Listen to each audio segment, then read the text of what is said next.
Les actes que je pose reflètent ta nature. Dans ta présence, dans la présence de Jésus, c'est déjà le ciel sur terre. Tranquille dans la prière, nous persévérons devant sa face.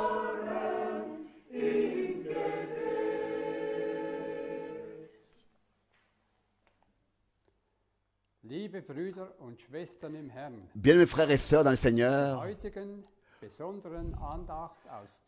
à cette réunion spéciale aujourd'hui de Zurich, nous saluons dans le monde entier tous ceux qui partout vivent dans l'éparpillement. Nous les saluons tous dans le nom précieux de notre Seigneur Jésus-Christ.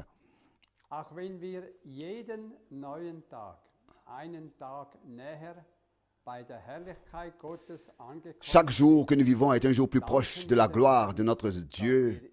Et nous lui disons merci de ce que nous vivons encore dans le temps de la grâce et que nous pouvons vivre en paix. Quelle grâce de ce que Dieu nous a choisis et prédestinés à écouter le message qui sert à notre perfection. Que le Seigneur puisse nous accorder sa grâce pour que jusqu'à la fin, nous puissions rester attachés au vrai enseignement pour que lors de son retour, nous appartenions à la troupe des vainqueurs, à l'épouse. Que le bon berger maintenant puisse bénir son esclave serviteur d'une manière particulière, qui puisse le fortifier et oindre ses lèvres par lesquelles ensuite il nous parlera. Que cette prédication d'aujourd'hui soit une bénédiction éternelle pour nous tous. Que le Dieu Tout-Puissant puisse par son esprit en nous vivifier sa parole pour que nous puissions l'expérimenter personnellement. Avant la prière, je voudrais lire une parole de Romains chapitre 9. Romains chapitre 9, je lis les versets 15 jusqu'au verset 33. À Moïse, il dit oui, je ferai preuve de grâce. Romains 9, verset 15, à qui je fais grâce. Et je montrerai ma miséricorde à celui dont j'ai pitié. Ainsi donc, cela ne dépend ni de celui qui veut, ni de celui qui court, mais de Dieu qui fait miséricorde. De même, l'Écriture dit à Pharaon, c'est dans ce but que je t'ai fait venir dans le monde, afin que je montre en toi ma puissance et que mon nom soit proclamé par toute la terre. Ainsi, Dieu fait miséricorde à qui il veut et endurcit qui il veut. Tu me diras, pourquoi blâme-t-il encore?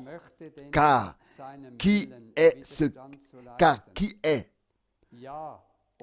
qui résiste à sa volonté? Oui, ô homme, qui es-tu pour demander des comptes à Dieu? Puisse l'image dire à son Créateur, pourquoi m'as-tu fait comme ça? Le potier n'a-t-il pas pouvoir sur l'argile pour faire de la même masse ici un vase pour un usage honorable et là un autre pour un usage commun? Et pourtant Dieu, bien qu'il veuille manifester sa colère et déployer sa puissance, a supporté avec une grande longanimité les vases de colère destinés à la destruction, pour montrer en même temps les richesses de sa gloire dans des vases de miséricorde qu'il a préparés d'avance pour participer à sa gloire. C'est ainsi qu'il nous a appelés comme des vases de miséricorde, non seulement d'entre les Juifs, mais aussi d'entre les païens. Comme il le dit aussi dans Osée, j'appellerai mon peuple ce qui n'est pas mon peuple, et je donnerai le nom de bien-aimé à celui qui ne l'est pas. Et là où on leur disait, vous n'êtes pas mon peuple, ils seront appelés fils du Dieu vivant.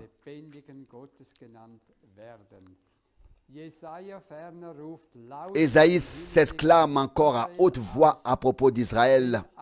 Si le nombre des fils d'Israël est comme le sable de la mer, seul un reste d'entre eux sera sauvé. Car c'est sa parole que le Seigneur accomplira sur la terre en faisant en sorte que les choses se déroulent sûrement et promptement l'une après l'autre. Et comme l'a prédit Ésaïe, si le Seigneur des armées ne nous avait pas laissé une postérité, nous serions devenus comme Sodome et Gomorrhe, eu le même sort que Gomorrhe. Qu'en résulte-t-il donc? Ceci, les païens qui ne cherchaient pas la justice ont obtenu la justice, c'est-à-dire la justice qui vient de la foi. Israël, en revanche, qui recherchait la justice exigée par la loi, n'a pas atteint le but fixé par la loi. Pourquoi pas? Parce qu'ils n'ont pas voulu l'obtenir par la foi, par le chemin de la foi, mais par les œuvres. Ils se sont heurtés contre la pierre d'achoppement, de laquelle il est écrit, « Voici que je pose en Sion une pierre d'achoppement et un rocher de scandale, et quiconque se confie en lui ne sera pas confus. » Ici, il est écrit que tout n'est qu'une grâce qu'on ne mérite pas. Ce n'est pas celui qui court, qui veut ou qui court, mais il s'agit de la miséricorde de Dieu. Nous voulons nous mettre à la disposition de Dieu aujourd'hui. Sans lui, nous ne pouvons absolument rien faire. Que le Seigneur puisse aussi de nous faire des vases pour sa gloire, pour son honneur et pour la gloire. Nous voulons maintenant prier.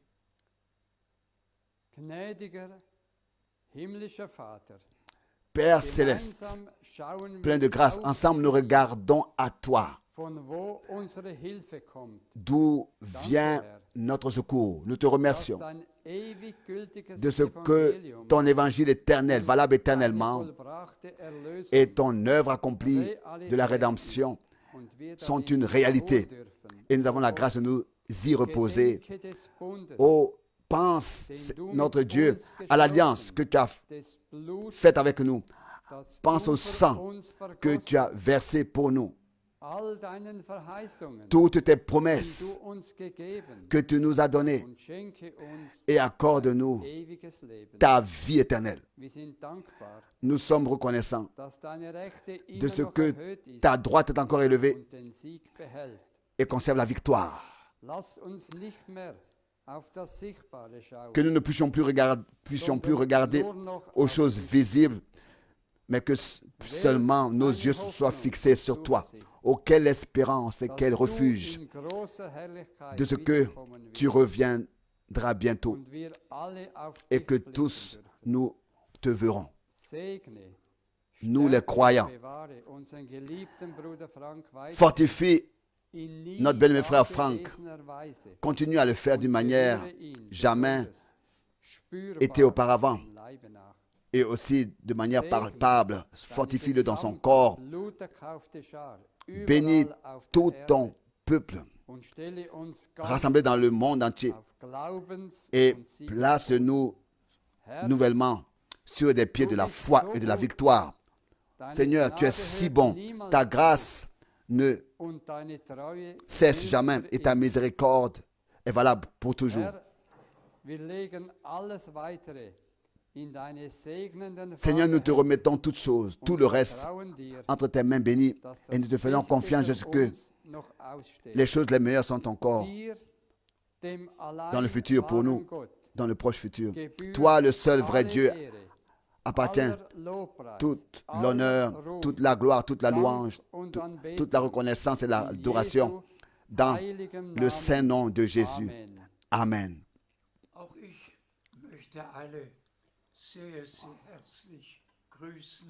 Moi aussi, de ma part, je voudrais très chaleureusement vous saluer tous au nom du Seigneur. Nous sommes reconnaissants à Dieu de ce que nous pouvons avoir ces réunions, reconnaissants pour la parole d'introduction que le frère Baumgartner a lue. Il a été souligné dans ces paroles les mots grâce, élection, promesse, foi. Chaque parole, chaque verset biblique a un noyau, et encore une fois un noyau, et a une signification profonde et forte, et ça sert à quelque chose de relire chaque verset et de remercier le Seigneur pour cela.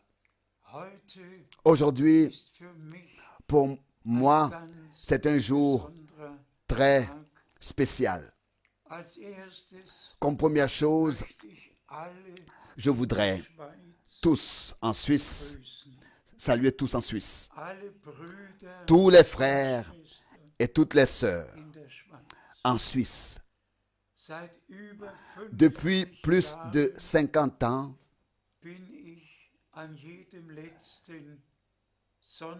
chaque dernier week-end de mois, j'ai été ici à Zurich.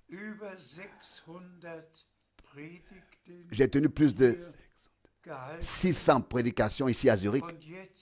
Et maintenant, ces prédications dans le monde entier sont retransmises, aussi celles de Zurich.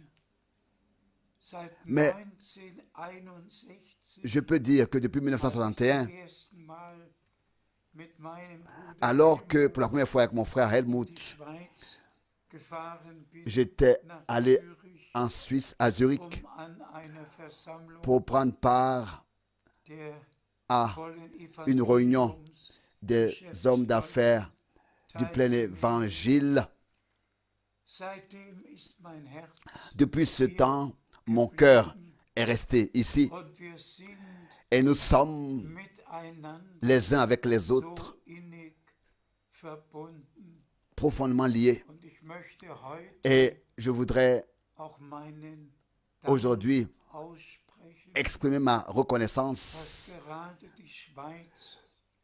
Je tiens à exprimer ici ma gratitude pour le fait que la Suisse en particulier a contribué aux frais occasionnés dans le monde entier par cette grande œuvre missionnaire.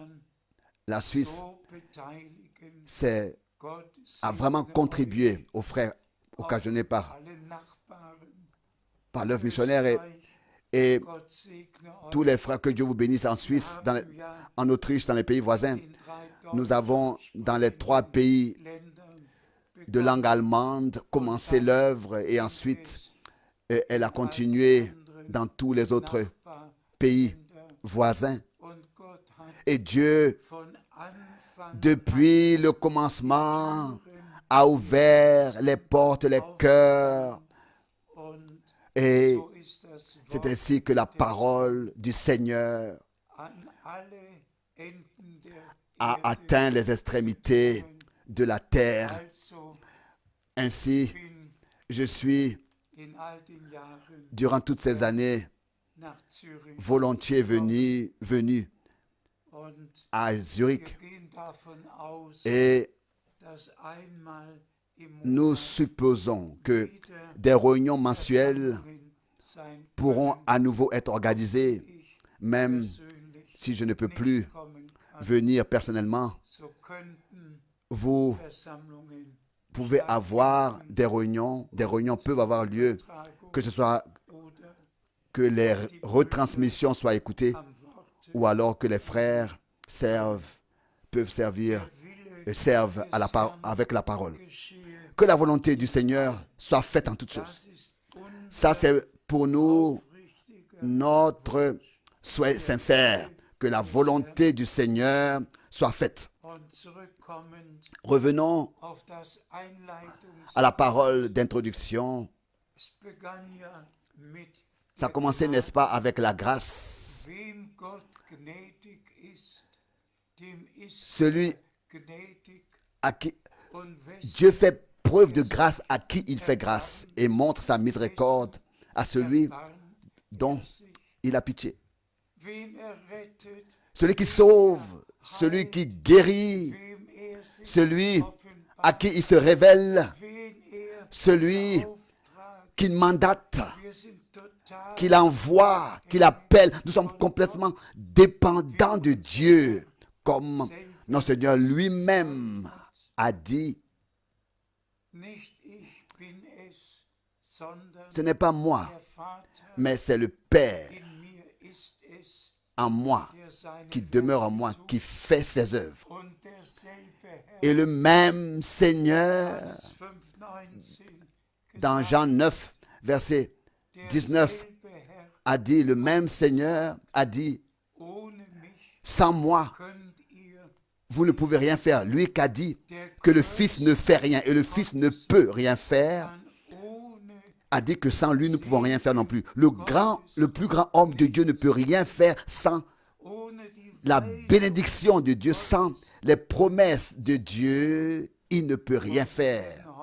Et nous allons aujourd'hui encore brièvement venir à en parler, que le Seigneur, avec la mission de frère Branham, n'a pas fait la fin, mais il a accordé une continuité de l'œuvre de Dieu et le Seigneur lui-même achèvera son œuvre. Mais je voudrais très brièvement venir à parler du temps dans lequel nous vivons maintenant. Tous nous ressentons l'incertitude qui règne partout, tout ce qui se passe, et nous avons exactement un an depuis la signature du traité appelé traité d'Abraham, et nous regardons au Proche-Orient, nous regardons à Israël, et concernant cela, nous allons tout de suite lire deux écritures. L'une concerne le réchauffement de la terre. Cela a été vraiment prédit à l'avance. Plus de 2850 ans. Cela a été prédit par le prophète Ésaïe,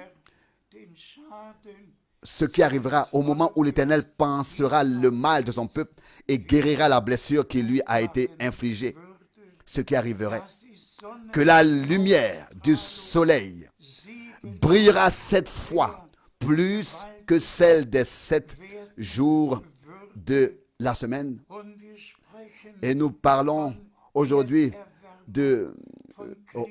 réchauffement de la terre, changement climatique, nous cherchons des solutions. Il n'y a pas de solution. Les Écritures doivent et vont s'accomplir. Ce qui est important, c'est que nous reconnaissions dans quel temps nous sommes réellement arrivés, dans quel temps nous vivons. Et tous, nous savons ce que notre Seigneur, dans Matthieu 24, a dit. Il a prédit toutes ces choses à l'avance. Il a parlé même de ce qui va arriver jusqu'au retour du Seigneur. Et après le retour du Seigneur, tout ce qui va arriver sur terre. Mais lisons maintenant les 2 versets bibliques de l'Ancien Testament concernant Israël. Nous lisons d'Ésaïe, chapitre 30, verset 26. Et la lumière de la lune, Ésaïe 30, verset 26, sera aussi brillante que celle du soleil. Et la lumière du soleil brillera 7 fois plus que celle des 7 jours de la semaine, au moment où l'Éternel pansera le mal de son peuple et guérira la blessure qui lui a été infligée. Oui. S'il te plaît, nous lisons maintenant dans Joël, chapitre 3, versets 1 et 2. Car sachez-le, en ces jours et en ce temps-là, quand je changerai le sort de Juda et de Jérusalem, alors je rassemblerai toutes les nations païennes et je les ferai descendre dans la vallée de Josaphat. Et là-bas, j'entrerai en jugement avec elles au sujet d'Israël, mon peuple et ma propriété, parce qu'elles l'ont dispersé parmi les païens et qu'elles ont divisé mon pays. Remercié soit le Seigneur de ce que dans la prophétie biblique, toutes choses ont été dites à l'avance, ont été prédites, qui doivent s'accomplir. Aucune prophétie de l'Écriture, aucune promesse restera sans s'accomplir.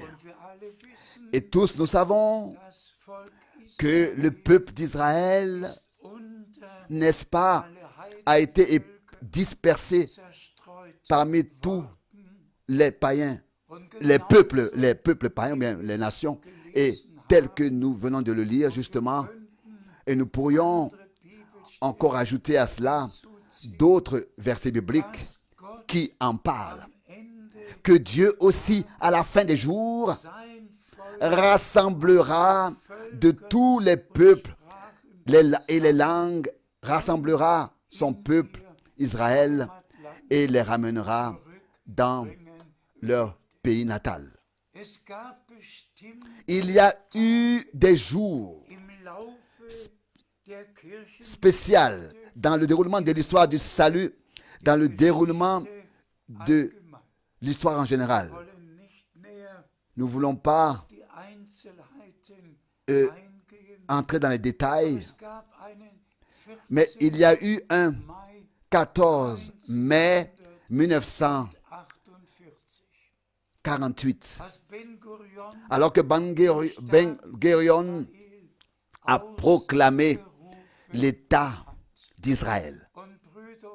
Et bien, mes frères et sœurs, nous remercions Dieu le Seigneur de ce que Il veille sur sa parole pour accomplir ce qu'il a promis et ce qu'il a dit aussi en ce qui concerne Israël, en Israël donc, et dans l'Église, dans les nations, que ce soit dans le domaine spirituel, que ce soit dans le domaine terrestre, naturel, tout se déroule et s'accomplit tel qu'il est écrit. Même dans ces courts passages que le frère Baumgartner a lu comme introduction, 6 fois, il a été fait mention de l'Ancien Testament. Dans ces quelques écritures, versets bibliques, 6 fois, il a été fait mention de l'Ancien Testament. Dans le Nouveau Testament, toujours et toujours de nouveau, il a été fait mention de ce qui était écrit, de ce qui avait été prédit dans l'Ancien Testament et de ce qui était écrit et de ce qui est encore aujourd'hui écrit. Comme nous pouvons être reconnaissants de ce que nous avons trouvé grâce devant Dieu, comme déjà souligné dans le premier verset, Romains 9, verset 15, alors que Dieu le Seigneur disait, je ferai preuve de grâce à qui je fais grâce, et je montrerai ma miséricorde à celui dont j'ai pitié. Et si ensuite nous pensons aux paroles de Moïse, qui, n'est-ce pas, a de tout son cœur exprimé sa prière, adressé sa prière à Dieu, et a dit, oh Dieu, si j'ai vraiment trouvé grâce devant toi, fais-moi connaître tes voies pour que je sache que j'ai vraiment trouvé grâce devant toi. Et ensuite, il est écrit que Dieu a fait connaître à Moïse ses voies et au peuple d'Israël ses œuvres. Dieu a toujours utilisé sur terre des hommes qui ont cru ce que Dieu a conçu dans son plan, a décidé dans son plan. Il a utilisé des hommes qui ont pu le dire et l'annoncer et le proclamer. Mes bien, mes frères et sœurs, je voudrais faire une certaine remarque, peut-être qui n'ont pas leur place entièrement ici, mais celui qui renie l'existence de Dieu, il puisse un peu réfléchir, qu'il puisse vraiment penser à cela. Celui qui renie l'existence de Dieu. Moi, j'appartiens à ceux qui... Je suis de ceux qui ont le moins de temps pour écouter les nouvelles. Mais à 22 heures, tous les soirs, c'est ainsi que je me suis proposé de le faire. Je veux écouter le journal. Et dans les derniers jours, les nouvelles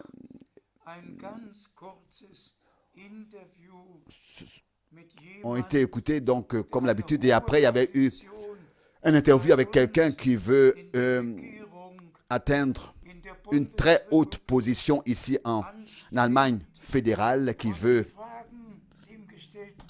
atteindre une très haute position. Il y a des élections en ce moment et les questions qui lui ont été posées, il a répondu de manière très élégante. Et la dernière question qui lui a été posée était « Croyez-vous en Dieu ?» Et sa réponse a été « Non ». Je pensais, mais la foudre me tombe sur moi. Je dis, mais quoi? Mais je pensais, mais c'est pas possible. Un homme qui répond de manière sobre aux questions qu'on lui pose, qu'on lui a posées, qui lui ont été posées, et subitement, là, quand on lui pose la dernière question, croyez-vous en Dieu? Alors cet homme dit non. Je pensais, mais ce n'est pas possible. Comment est-ce que peut exister dans un pays des hommes, dans un pays dit chrétien, où tous fêtent la Noël, tous fêtent le vendredi de Pâques, la Pentecôte, un pays chrétien. Et ensuite, l'un des grands politiciens de ce pays dit qu'il ne croit pas en Dieu. Avons-nous besoin de telles personnes dans le gouvernement? Je m'excuse pour cette remarque. Revenons à ce qui nous concerne et ce qui compte pour nous. C'est vraiment la grâce de ne pas seulement croire en Dieu, au Créateur du ciel et de la terre, en Elohim, au seul et vrai Dieu unique, vivant, qui a appelé à l'existence tout l'univers par sa parole créatrice et qui ensuite, en forme visible, comme Seigneur, comme Yahvé, s'est révélé. Tous nous connaissons, n'est-ce pas, l'histoire de la création. Et nous pouvons en grande partie, nous connaissons, n'est-ce pas, en grande partie l'Ancien et le Nouveau Testament. Dieu le Seigneur s'est révélé personnellement, en forme visible. Et il a témoigné son existence dans le jardin d'Éden. Il parlait avec Adam dans la fraîcheur du soir.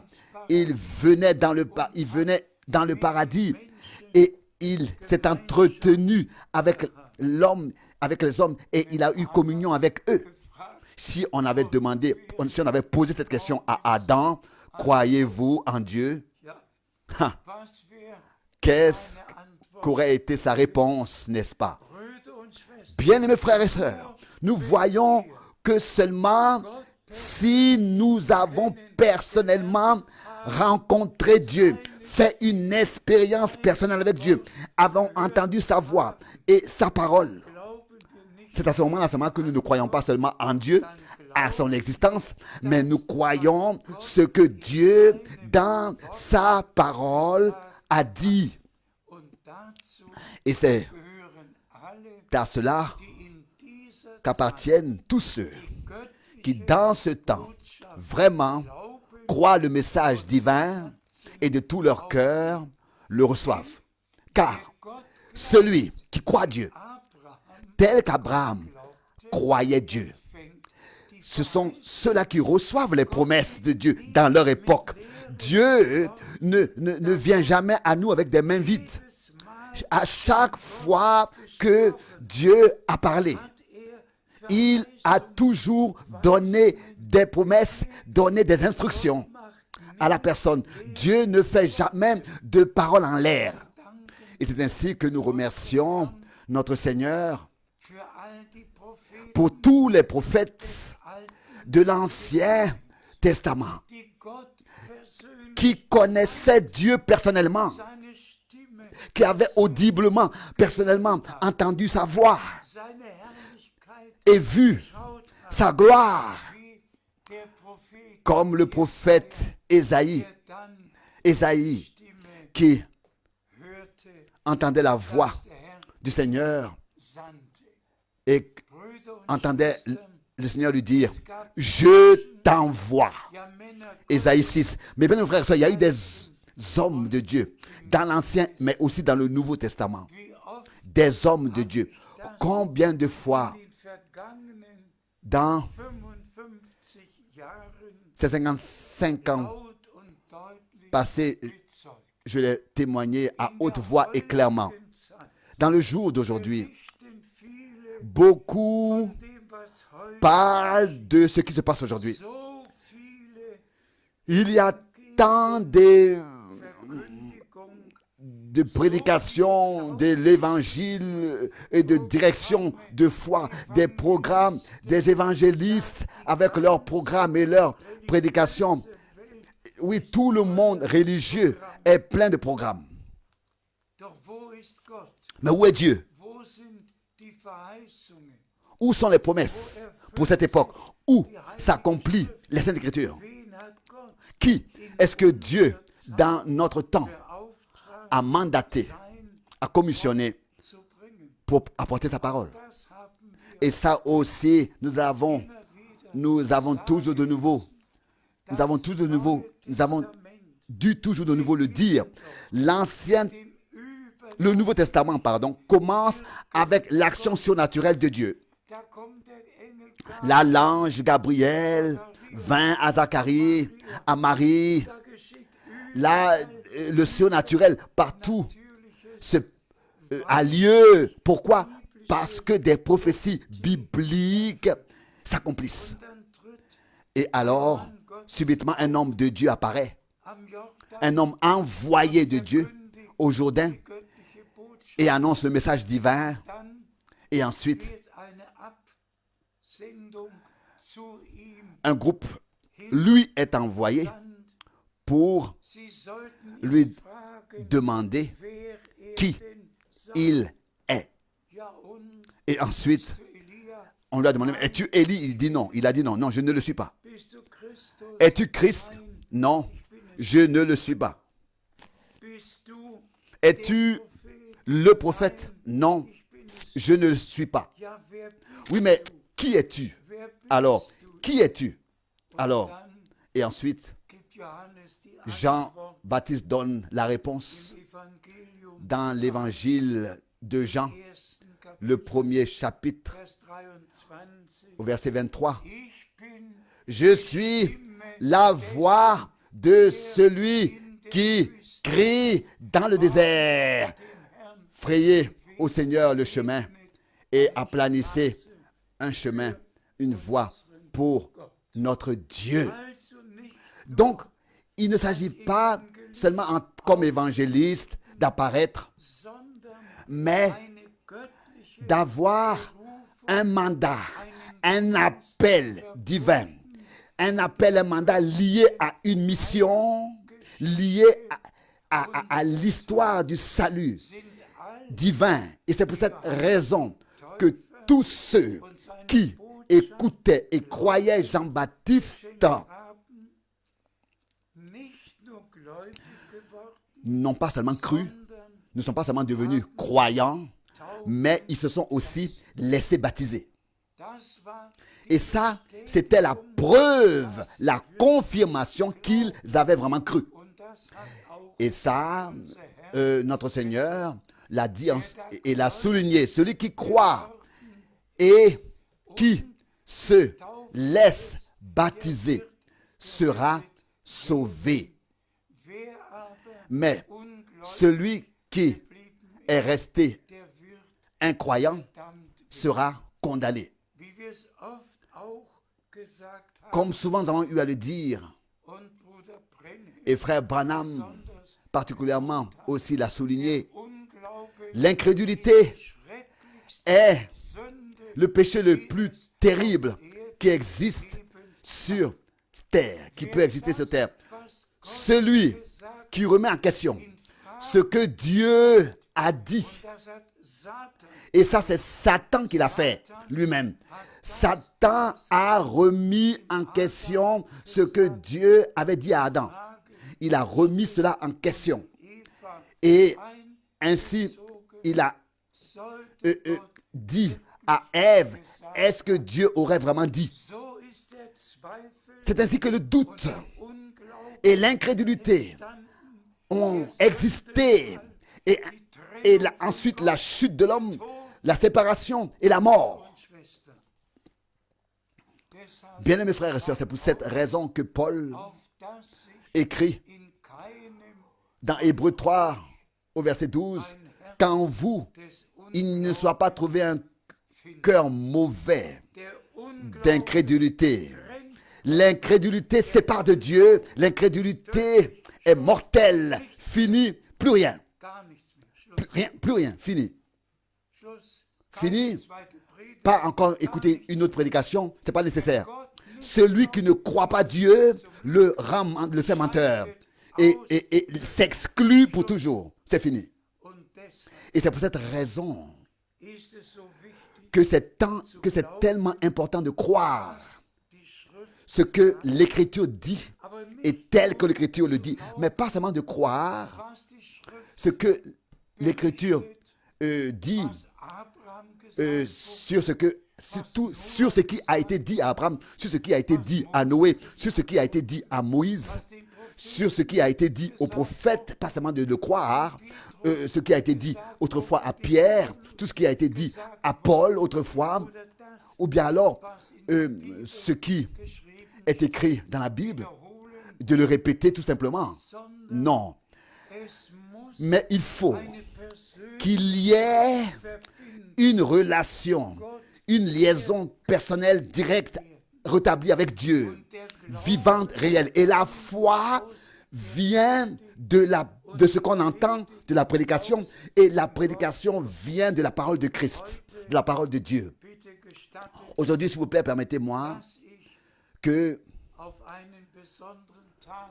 je revienne à un jour particulier dans ma vie. Je sais que je regarde à un jour particulier dans ma vie. Je sais que tous n'aiment pas trop écouter quand je parle d'expériences surnaturelles. Mais de la même manière, je peux aussi rendre ce témoignage que il y a assez, beaucoup de frères et de sœurs qui se réjouissent, de tout leur cœur se réjouissent de ce que avec la mission de frère Branham, tout ne s'est pas terminé, ne s'est pas arrêté, mais qu'il y a eu une continuité dans le royaume de Dieu. Aujourd'hui, il y a une semaine d'ici, nous avions eu le 19 septembre, un jour spécial. 1976, à Edmonton, au Canada. Un jour particulier, un dimanche. Bien, frères et sœurs, personne ne peut se l'imaginer ce que cela signifie d'entendre la voix audible du Seigneur vraiment avec cette oreille naturelle. Et je pensais aujourd'hui et encore hier à cela, que la voix du Seigneur, je m'excuse, si maintenant je le dis comme ça si clairement, la voix du Seigneur résonne à chaque fois dans un allemand exprimé comme on l'écrit, exprimé comme on l'écrit. Donc, personne ne peut dire, mais ça pourrait être un Allemand de la Bavière, un Allemand autrichien, un Allemand suisse.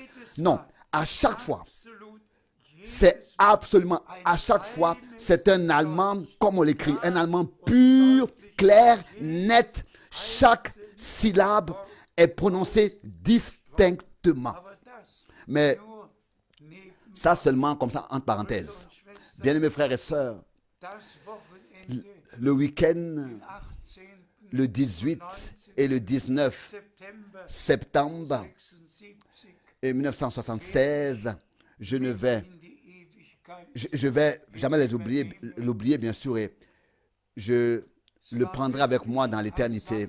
C'était vraiment un samedi, alors que le frère Donny Daples me visitait dans la maison où j'habitais, où j'avais mes bureaux plutôt, et il me disait que depuis le départ à la maison, depuis le décès de frère Branham durant toutes ces années, dans le monde entier, beaucoup de choses ont été faites. Et il me disait, mais frère Branham, frère Frank plutôt, le Seigneur a pu t'utiliser dans le monde entier à proclamer, à propager et à apporter le message divin.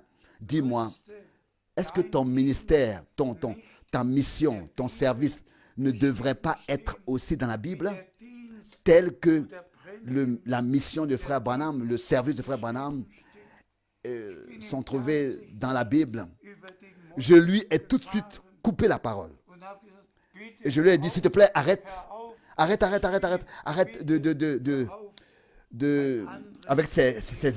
ces hérésies, parlons d'autre chose.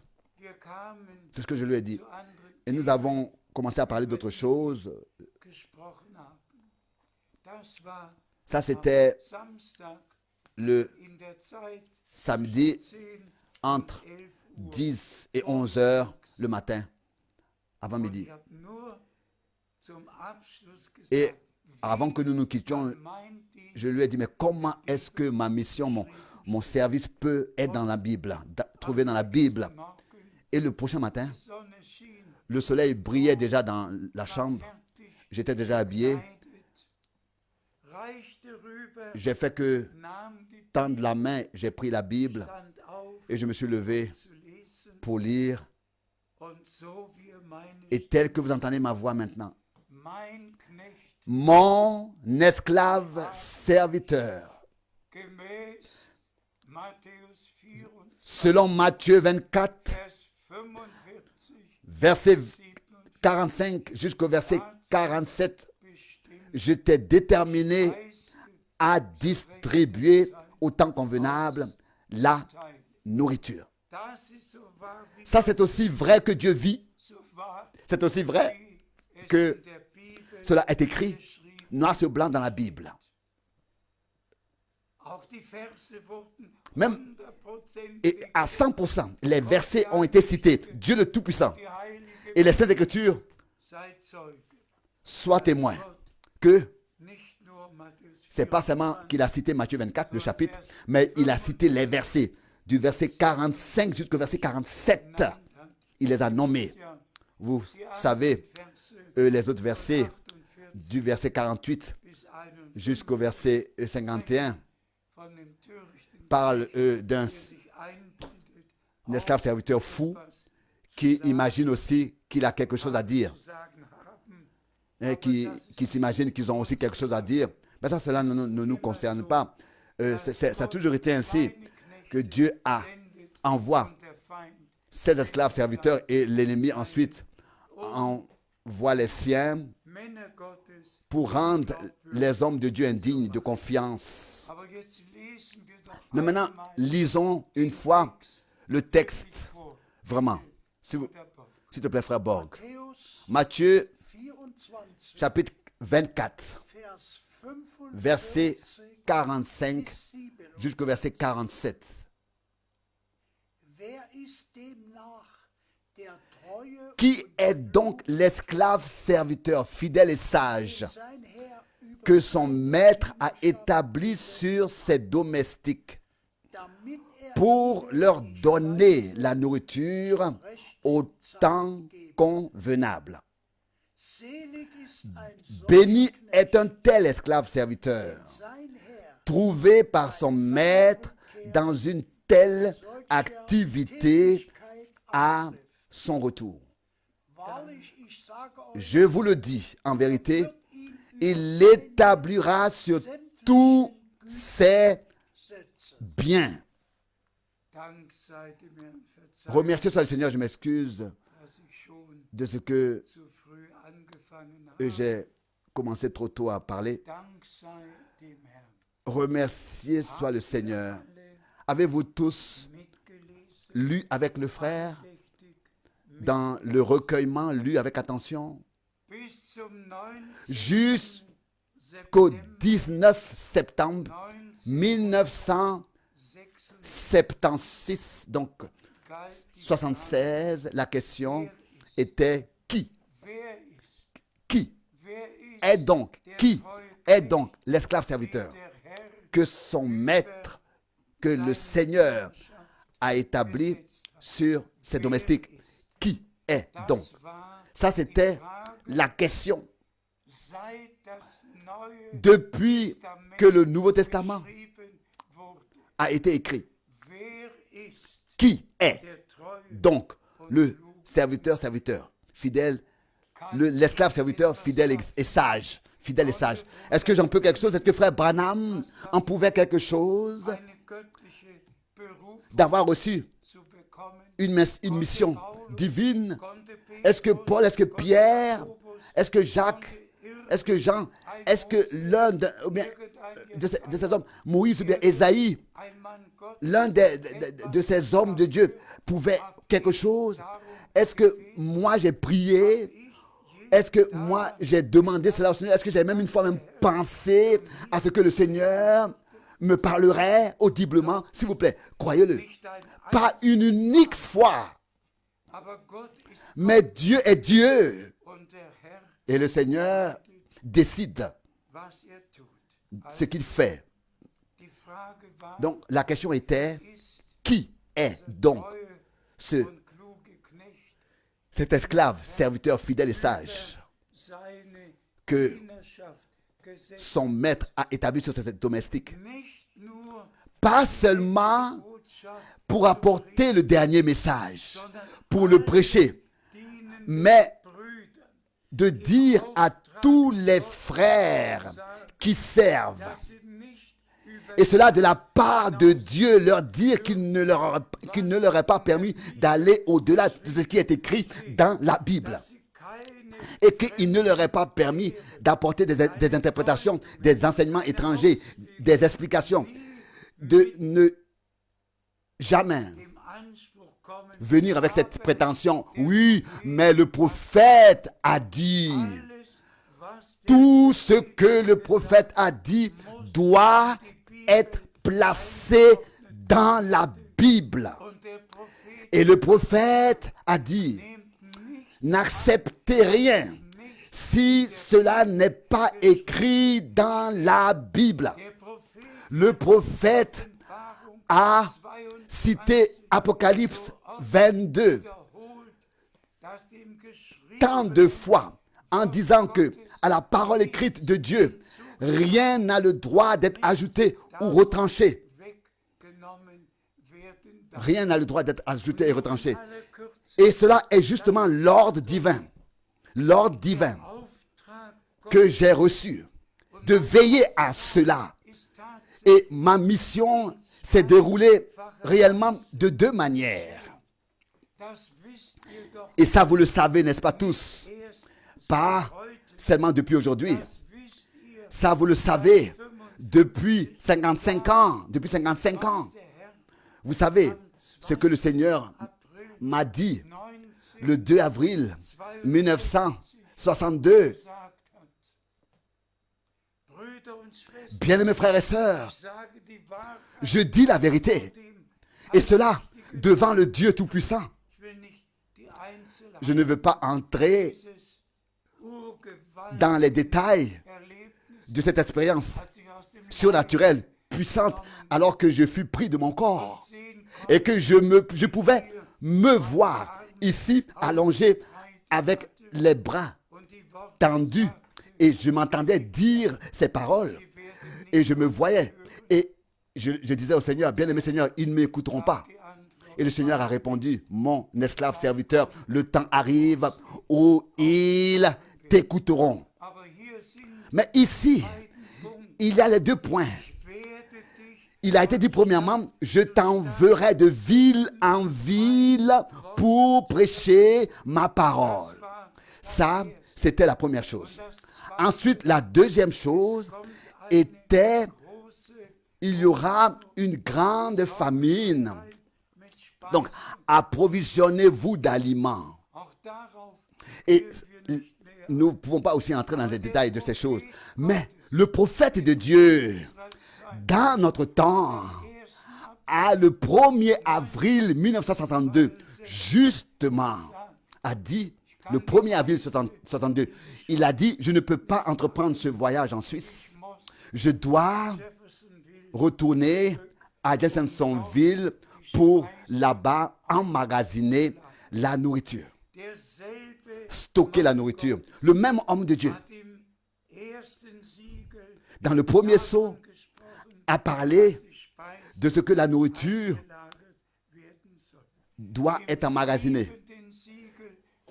Dans le 7e sceau, 2 fois, directement au commencement et à la fin de cette prédication, il a même dit à frère Neville au commencement, maintenant la nourriture est emmagasinée, donc à la fin, au début du 7e sceau, et à la fin il a dit, si je ne l'exécute pas, Dieu aura quelqu'un qu'il utilisera pour le faire. Mais cet homme de Dieu m'a dit le 3 décembre 1962, la nourriture que tu dois emmagasiner, que tu dois stocker, est la parole promise, déterminée pour ce temps, et elle est dans les bandes magnétiques qui ont été enregistrées, qui sont enregistrées. Et alors, en insistant, il m'a dit, s'il te plaît, attends avec sa distribution, avec la distribution de la nourriture, jusqu'à que tu en reçoives tout le reste. Bien-aimés frères et sœurs, nous sommes, et ça c'était en 62, nous sommes maintenant dans la dernière partie de l'histoire divine du salut. Nous ne sommes pas comme ça une certaine œuvre missionnaire, comme il y en a partout. Nous sommes déterminés par Dieu à prêcher la parole pure et sainte de Dieu. Et ensuite, à proclamer les promesses qui ont été données pour ce temps dans lequel nous vivons, jusqu'à la mission de frère Branham. S'il vous plaît, c'est un regard un peu, regardez dans le monde entier. Combien de charismatiques, combien d'évangélistes avec leur programme existent? Est-ce que l'un de ces personnalités-là ont déjà une fois fait référence à la promesse que le Seigneur a donnée pour notre temps? Voici, je vous envoie le prophète Élie avant que le jour terrible et redoutable de l'Éternel vienne. Est-ce que l'un de ces personnalités-là, de ces hommes-là, ont déjà parlé de ce qu'ils comptent vraiment maintenant pour l'Église du Dieu vivant? Tous sont dans leur enseignement trinitaire, dans leur baptême trinitaire, dans leur congrégation, dans leurs assemblées, dans leurs centres missionnaires, sont restés dans ces choses. Aucun d'eux est revenu à Dieu, est revenu à la parole de Dieu, et est revenu au message et de Dieu. Et nous pouvons par la grâce de Dieu dire, avec humilité, que cela a plu au Seigneur, de ce que vraiment depuis le commencement, dès le commencement, directement depuis 1949, alors que pour la première fois, de la bouche de Herman, j'entendais parler de la mission, du service que William Branham avait et ce que Dieu fait par lui. Là, déjà, mon cœur brûlait et frappait plus fort et battait plus fort. Et autrefois, déjà, il y avait quelque chose en moi qui s'était passé que je ne pouvais pas comprendre et expliquer. Et c'est comme ça que Dieu a fait en sorte que ce soit 1953, 1958, 1900, durant toutes ces années, depuis 49, Dieu, depuis 55, 53, 55, 58, Dieu a fait en sorte que je reçoive déjà du vivant le frère Branham toutes les prédications qu'il tenait durant de son vivant. Déjà, je les recevais tous et que directement, j'étais informé de ce que Dieu avait comme intention maintenant dans mon époque, dans notre époque. Et bien, mes frères et sœurs, au Seigneur soit une fois encore exprimé la reconnaissance. J'avais auparavant des portes ouvertes. Avant cela, déjà dans les années 50, en 1958, j'avais prêché dans les pays voisins. En 1960, je devais déjà être le manager de l'Europe de Tel Oxborn, celui qui arrange ces réunions, et qui autrefois dans les années 60 était l'un des plus grands évangélistes. Mais Dieu le Seigneur a d'une manière particulière et spéciale conduit et dirigé toutes choses. Vous connaissez tous toutes les autres expériences que j'ai eues. Je n'ai pas besoin encore, je n'ai plus besoin d'en parler. Je regarde maintenant à toutes ces années en arrière et je remercie le Seigneur pour toutes les portes ouvertes.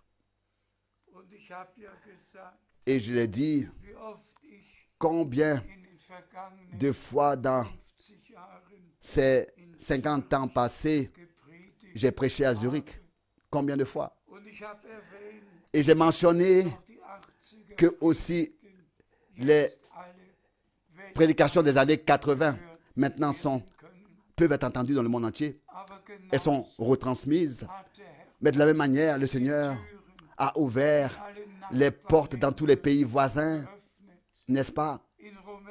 En Roumanie, j'ai été exactement 30 fois. En Inde, j'ai été exactement 23 fois. J'ai entrepris 17 millions de miles aériens. Chaque mois, j'étais en voyage. J'ai été en voyage. J'ai tout supporté, chaque décalage horaire, chaque vol de nuit, tout ce qui arrivait et partait. Je l'ai supporté pour apporter ce dernier saint message. Et comme frère Branham l'a dit en insistant, la fin doit être semblable au commencement. Dieu a pu l'utiliser pour que les enseignements bibliques sur la divinité, sur le baptême d'eau, fondamentalement, pour classer tout bibliquement, nouvellement. Et nous remercions Dieu le Seigneur pour cela, de ce que nous avons trouvé grâce devant lui, le Dieu Tout-Puissant, et que nous avons reconnu la mission qu'il a accomplie par frère Branham, c'est-à-dire qu'un prophète viendrait comme Élie, et d'Élie il est écrit qu'il avait rebâti l'autel détruit et que Dieu avait répondu de feu, avec du feu, et que ainsi le cœur du peuple a été ramené à Dieu. La même chose s'est passée dans notre temps. L'enseignement pur, surtout sur l'élection, sur la prédestination, toutes les promesses. Prenons seulement ce que frère Baumgartner a lu. Là, il est parlé de la grâce, de la foi, des promesses. Tout est dans ces quelques versets. Romains 9, à partir du verset 15 jusqu'au verset 33. Et les vrais enfants de Dieu, on part à ce que Dieu fait maintenant. Mais ça aussi, que cela soit mentionné, frère Branham, les pieds de frère Branham ont foulé seulement 15 pays de la terre. Et de sa voix, les hommes ont écouté la parole de Dieu seulement dans 12 pays. Mais c'était des prédications à caractère évangélique. Il n'a fait que prêcher l'évangile. C'est seulement après son décès que le message, donc toute la parole de Dieu sainte et révélée, fut prêchée. Et vous savez combien de versets bibliques nous utilisons dans nos prédications. Nous prenons l'Ancien et le Nouveau Testament ensemble. Nous lions l'Ancien et le Nouveau Testament. Personne en peut. Quelque chose que Dieu ait exprimé, prononcé, une mission, un mandat, un ordre, un appel, un envoi.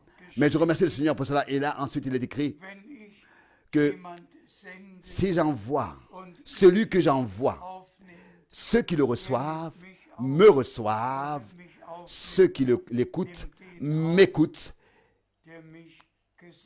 et celui qui me reçoit, reçoit celui qui m'a envoyé. Et c'est difficile à dire, mais dès aujourd'hui, que tous puissent savoir,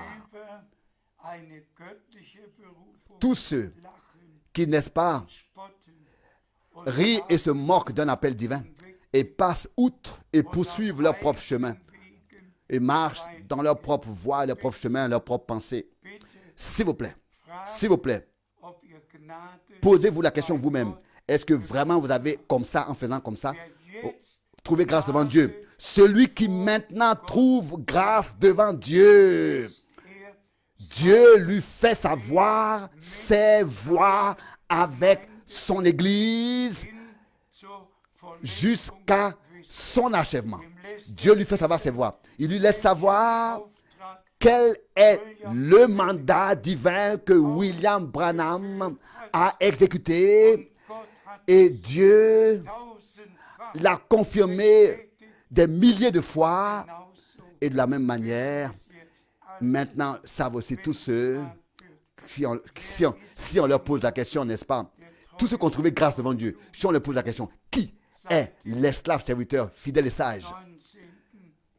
Depuis le 19 septembre 1976, ou bien alors 76, le Seigneur lui-même a donné la réponse à cette question. Voyons où aboutissent tous ceux qui passent outre, qui se, n'est-ce pas, qui se moquent. Voyons où ils aboutiront. Et voyons où aboutiront tous ceux qui maintenant, avec un cœur sincère et honnête, croient de tout leur cœur, croient que nous sommes en train de vivre la dernière partie de l'histoire divine du salut personnellement.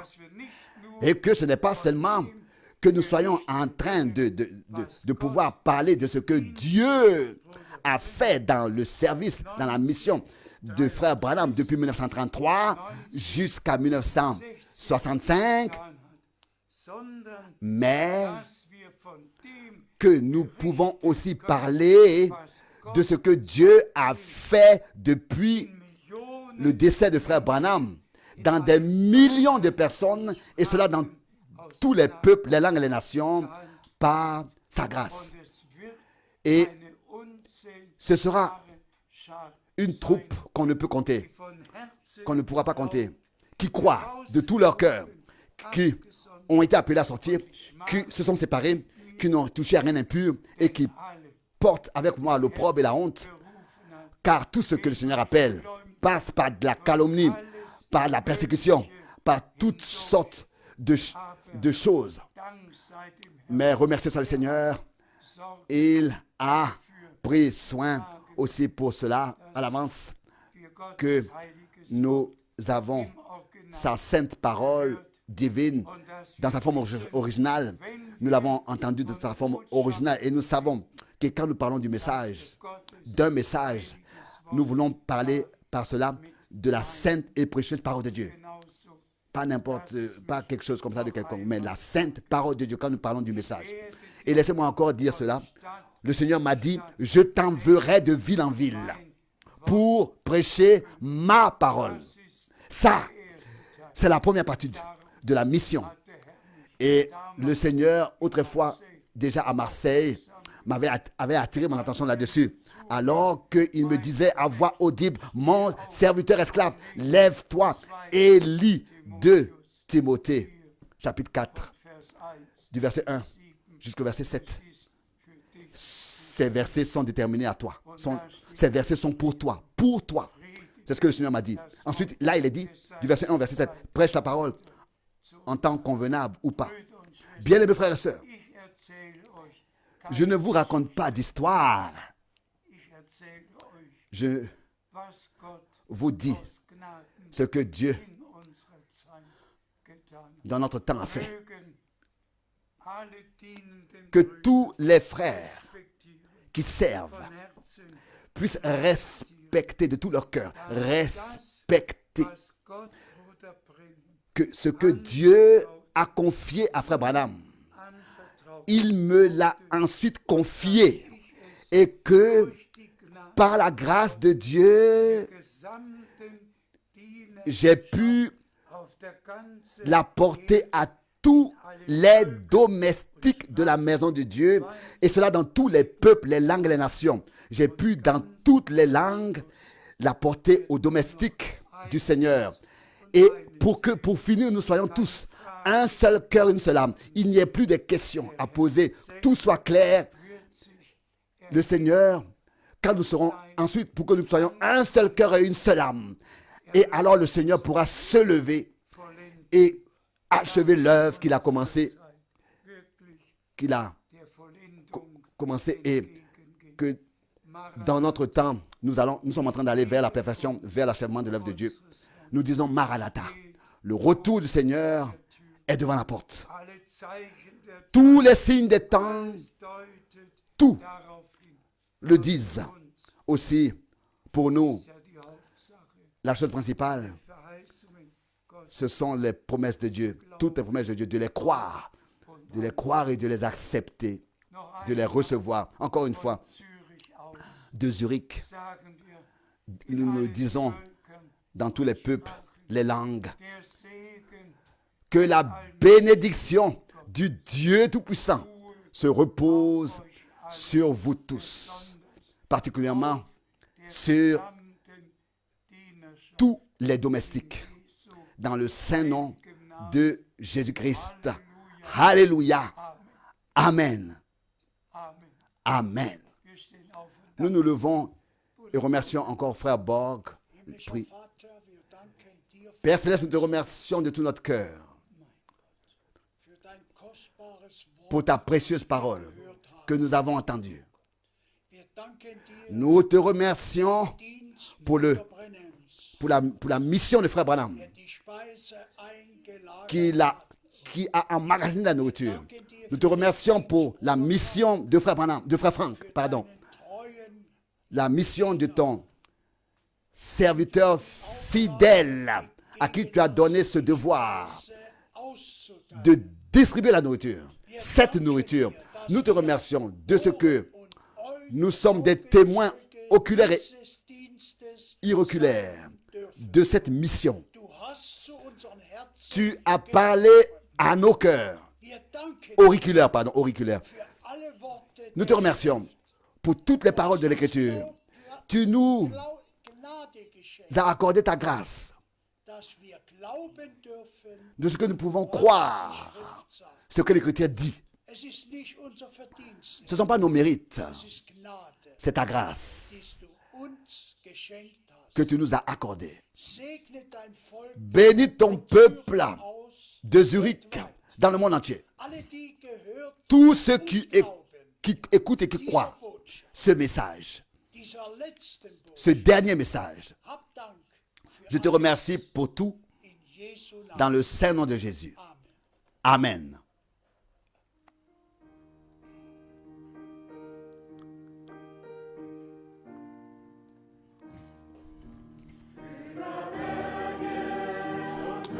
Au-dessus des montagnes et des sommets va ta bénédiction. Du pays plein de joie et de paix.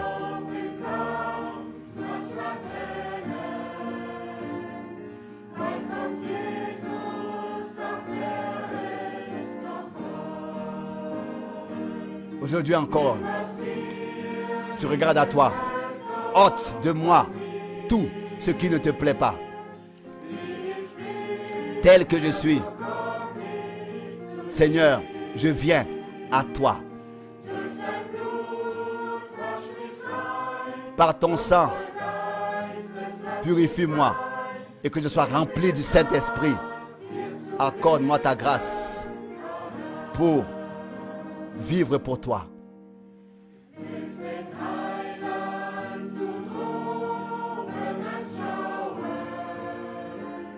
Je regarde à toi.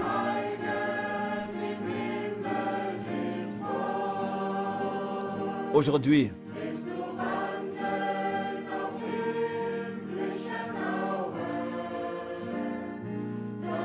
jusqu'à que je marche sur les rues pavées d'or.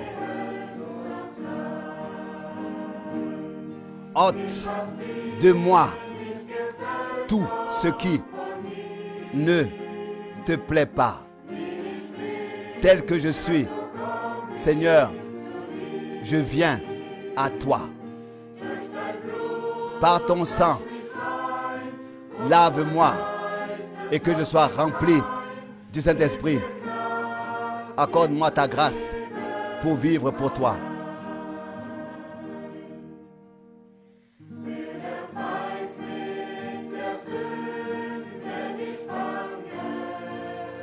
Garde-moi du péché sur le chemin qui mène à toi.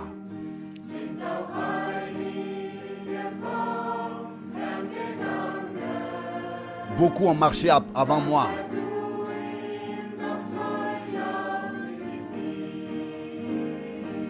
Parce qu'ils étaient pleins de feu pour toi. Ôte de moi tout ce qui ne te plaît pas. Tel que je suis, Seigneur, je viens à toi. Par ton sang, lave-moi et que je sois rempli de ton esprit. Accorde-moi ta grâce pour vivre pour toi.